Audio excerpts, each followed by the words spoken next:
Herkese merhaba, ben Lale Çorumlu, mutfağıma hoş geldiniz. Bugün sizlere mutfağınızı nefis kokutacak, böyle elma kokularıyla tarçın kokularının birbirine karışacağı bir tatlı yapacağım. Elmalı tart yapacağım, daha doğrusu elmalı karamelli tart yapacağım. Çünkü elmaları şekerle biraz karamelize edeceğim. Bu bir tart, turta değil, buna çok karıştırıyoruz. Turtayı, tartı.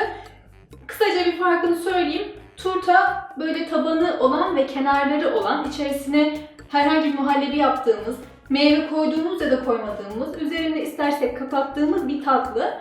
Tart ise daha çok pizza tabanına benzeyen, üzerinde meyve olan bir tatlı. Yani meyveli pizza gibi diyebiliriz tarta. Ben bugün tart yapacağım. Hemen malzemelerini sayayım. 4 tane elmam var. Elmalarım büyük diyebilirim. 100 gram kadar şekerim var.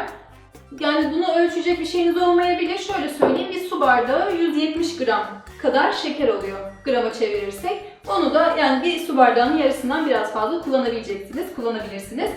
Ben 4 tane milföy kullandım. Bunları açacağım, 2-2 açacağım. Biraz çok kalın olsun istiyorum. Daha da kalın istiyorsanız arttırabilirsiniz. Çok ince olsun istiyorsanız azaltabilirsiniz. 1,5 yemek kaşığı kadar yağ var. Un var. Unun ölçüsünü vermiyorum çünkü milföyleri açmak için kullanacağım onu. Ve tarçınım var. Tarçın da bir tatlı kaşığı kadar. Belki biraz daha fazla olabilir. Ben tarçını çok seviyorum çünkü. Şimdi yapılışına geçelim. Öncelikle ne yapacağım? Milföylerimi şöyle alıyorum. Ve onları hamur kıvamına iyice getiriyorum. Bunları buzluktan çıkarttıktan sonra bir 10-15 dakika kadar beklettim ilk sertliğe gitsin diye. Şöyle onları iyice bir yuvarlayacağım. Bu arada kullanacağım kalıp da bu. Ben kelepçeli bir kalıp kullanacağım. Altına yağlı kağıt serdim. Kelepçeli kalıbın. Yağlı kağıt kullanmayacaksanız yağ sürüp üzerine biraz şeker atabilirsiniz. Ben yine şeker serpeceğim zaten üzerine.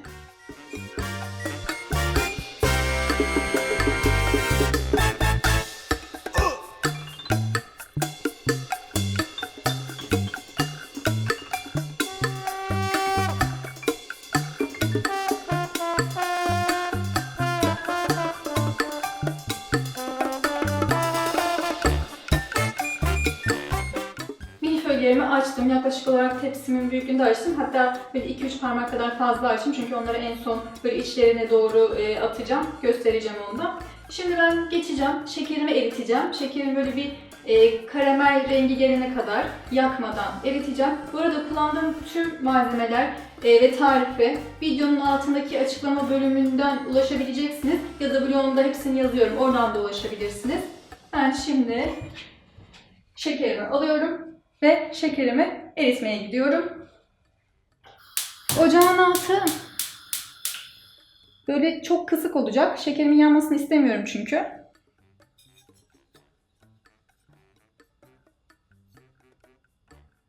Birazdan şekerim zaten erimeye başlayacak. Erimeye başladığında iyice kısacağım altını.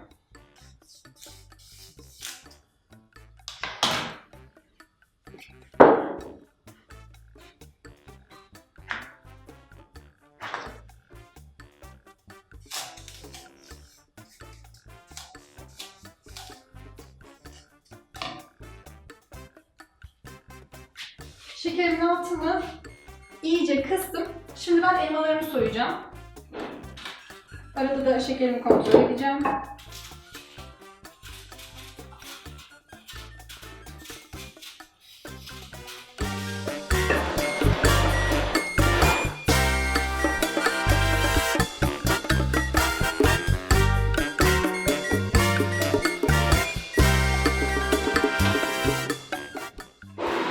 Elmaların kabuklarını hiçbir zaman atmıyorum. Zaten yemeği tüketecekseniz mutlaka kabuklarıyla ısırarak tüketmeye çalışın.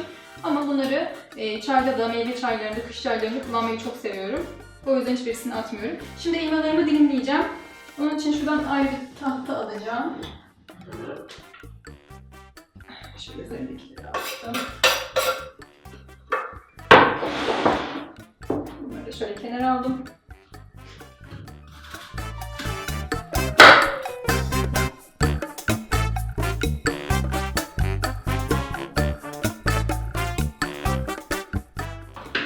Elmalarım tamam. Şimdi onları şeker ekleyeceğim ama şekerin biraz şu an ilgiye ihtiyacı var. O yüzden şekere gideceğim. Onu güzelce biraz daha eriteceğim. Tavam ısınmıştır. Şekerleri eridikten sonra elmalarımı alacağım ve ona ekleyeceğim. Tabii unuttuğum bir aşama var. Elmaları atmadan önce tereyağını şekerle birlikte eridikten sonra güzelce karıştıracağım.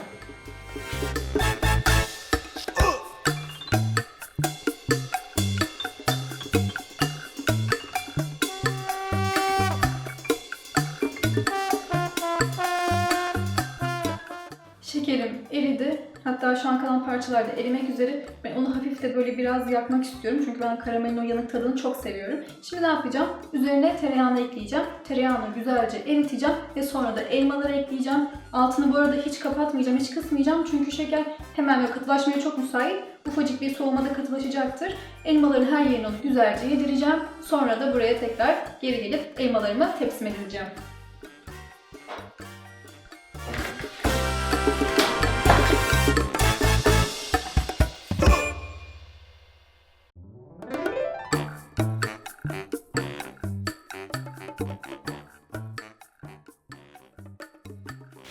Elmalarımı karamelize ettiğim şekerin içinde böyle biraz beklettim. Onlar hafif sularını saldı, sonra sularını çekti. Şimdi onları artık kalıbıma alabilirim. Bu işlemi biraz çabuk yapmak lazım. Çünkü sertleşmelerini istemiyorum.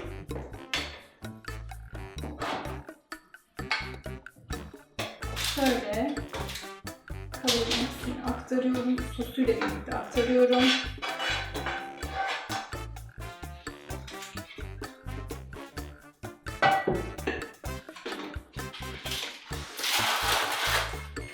Sosuyla birlikte elmalarımı aldım.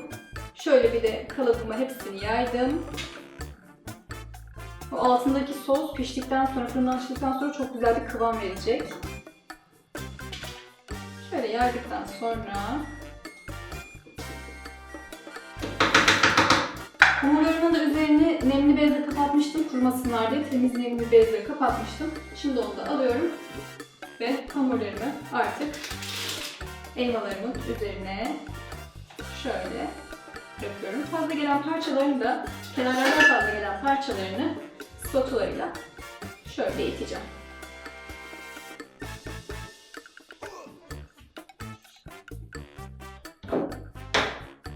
Arasına bu arada tarçın atıyorum şöyle iki hamurumun arasına.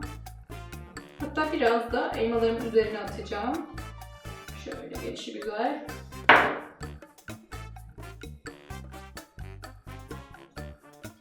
Diğer parçamı da kapatıyorum. Onu da kenarlardan şöyle itiyorum.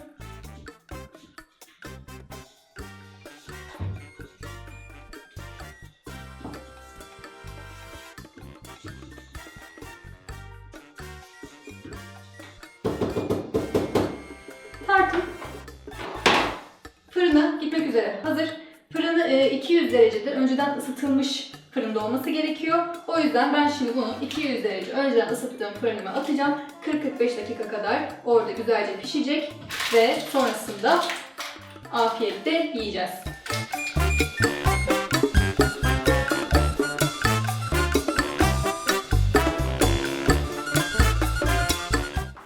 Karamelli elmalı tartım fırından çıktı. 40-45 dakika demiştim ama benim için 30 dakika yeterli oldu. Siz de fırınınıza göre ayarlayın. Biz şimdi bunu birazdan yine dondurma ile yiyeceğiz. Sıcakken üzerine dondurma ile servis yapmanızı öneriyorum. Eğer denerseniz umarım beğenirsiniz. Kafanıza herhangi bir soru olursa videonun altındaki yorum bölümünde sorabilirsiniz. Videomu beğenmeyi ve kanalıma abone olmayı unutmayın. Başka bir videoda görüşmek üzere. Afiyet olsun, hoşça kalın.